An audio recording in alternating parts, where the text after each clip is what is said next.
separating French Cameroon from the Southern Cameroons existed, affirmed in the Anglo-French Boundary Treaty of 1916 and confirmed in 1931? And if that be the case, would it not follow that the territory of the Southern Cameroonians be recognized sitting alongside that of French Cameroon? An integral part of a peace formula lies with France.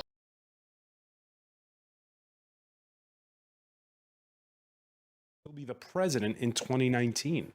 Wow. At the time, the way the election that I observed back in 1991 went, the possibility was certainly there. You know, he has been in charge of Cameroon, I think, longer now than I believe any other serving African head of state. Maybe Obiang, but I think definitely there. The problem is, with such long service, so many fundamental problems have gone unaddressed, and we see this now in the northwest, southwest, or what some people call the anglophone region of Cameroon. In addition, you know, Cameroon has two very serious problems. One is in the north with Boko Haram, ISIS, West Africa. And in that part of it, we are working very closely with the Cameroonians as allies to address the problem of terrorism. The more fundamental problem, and in my view, the more existential problem for Cameroon is what's going on in the Anglophone region. The government has been totally, in my view, ineffective in addressing that. Some of their actions have actually worsened what is going on there. There's been just a mounting cycle of violence from both sides. The radicals in the northwest, the ones who call themselves the Ambo boys, and then the security forces. We've had horrendous loss of life. Casualties, I think October, November, December of last year were the three highest. Now it's somewhat decreased. The great majority of the casualties are those on the Anglophone side. The Cameroon government is just not being proactive in addressing this problem. And will you be meeting with President Biya? I certainly hope so. We have asked that. Of course, it's up to the Cameroon government as to who I meet with. And will you be asking for the release of Maurice Kamto, the presidential candidate? I will. I will. I think that would be a very positive gesture. There are a number of, I think, gestures the Cameroon government could do immediately, which would start to diffuse the problem. But at the end of the day, it's going to require dialogue, open dialogue, no conditions dialogue to get to the heart of the problems. U.S. Assistant Secretary of State Tibor Nagy, many thanks for joining us here in the France 24. Thank you very much. The Latimer principles. My Lord, Cameroon has the hallmarks of the region and world, sleepwalking into another humanitarian disaster, even beyond that that we are witnessing today. My past visits to Cameroon, my lords, have been to assess the appropriateness of a key agricultural investment in the French-speaking north. I begin with my conclusion and a possible way forward, but not before commending Lord Boateng for securing a debate on this rapidly deteriorating situation and his powerful intervention. It is terrible and so sad that these wounds have resurfaced. But I fear it was always going to be thus, with the exclusion of the English-speaking minority in the affairs of state. The only practical solution, from distance, is a political settlement with either a United Nations or African Union peacekeeping contingent being placed on the ground to enable an immediate cessation of violence, ensuring a humanitarian protective intervention, and a cooling off period to create the conditions to allow an equitable settlement to be hammered out. Building on lessons learnt, autonomy but not separation in a close-knit federation is the formula for lasting peace and should be embraced as a solution. I have not tracked the papers that explained why this was not contained in the 1961 plebiscite when divesting from Southern Cameroon.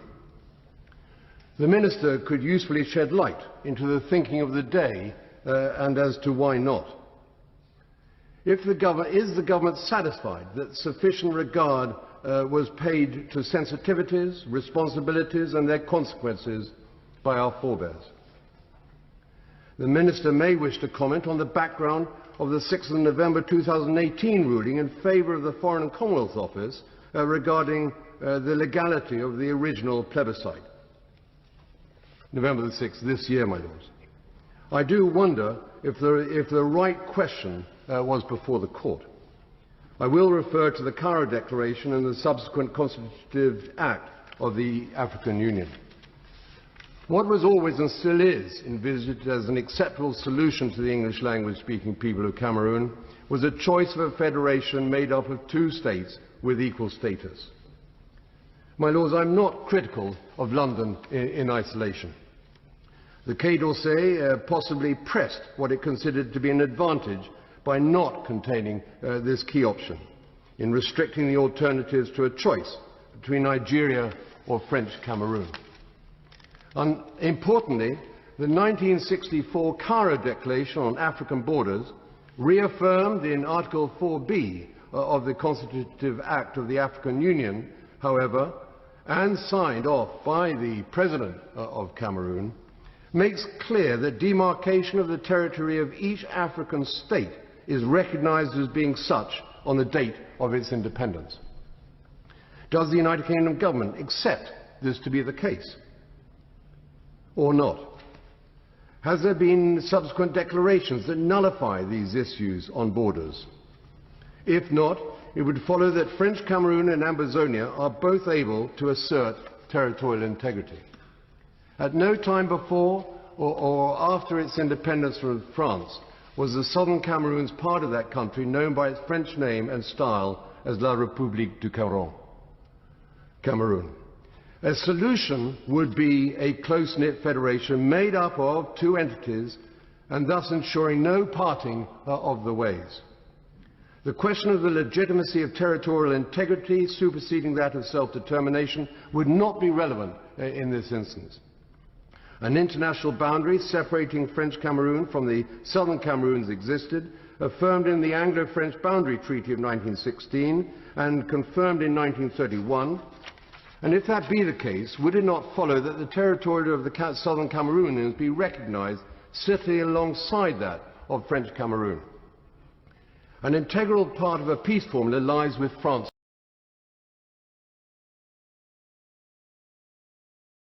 The issue on the anglophone piece, I won't go into detail on that. I think the article plus the video this morning did a very good job of explaining the history of how it got to the point where we are today. In October of 2017, when it came kind of to a head, the anglophone states said we want to actually form our own state, the Ambazonia state.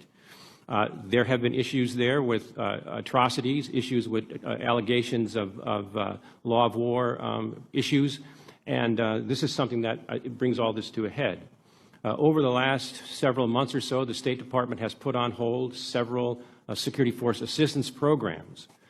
Right before the election in October, I, with the ambassador, went and paid a visit with President Biya, and we had a very direct conversation with him with regards to investigation of these atrocities, transparency of these atrocities, and appropriate battlefield behavior.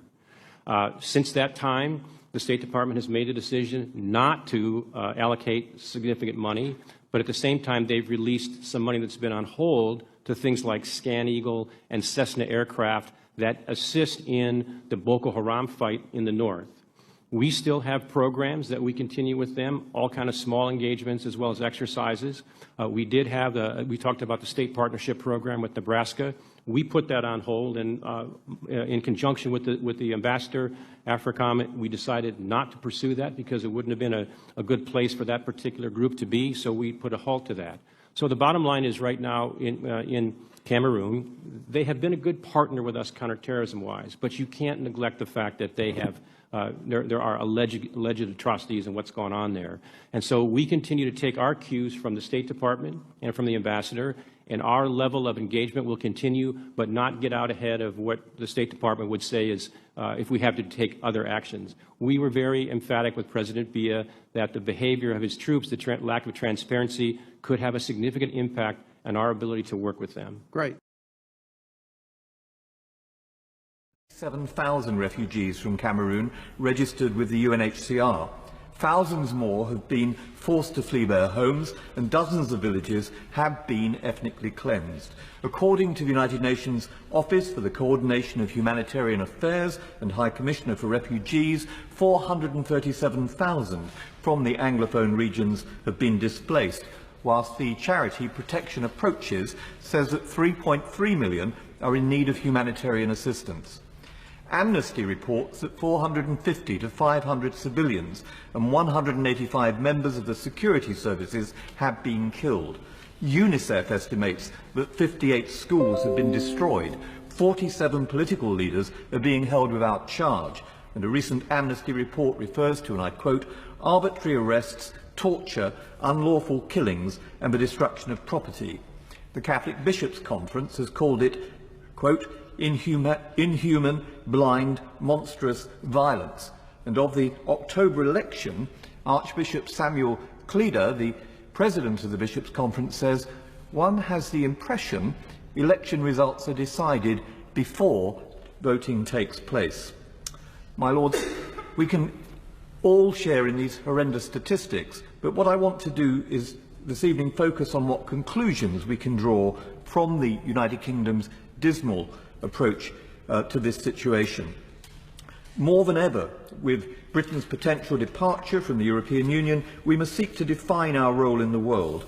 And it would be helpful to know from the Noble Baroness the Minister whether, for instance, human rights issues were assessed before, for instance, the New Age natural gas deal was announced, what consideration has been given to targeted sanctions, and whether this crisis figures in the Foreign Secretary's recent commitment on atrocity prevention.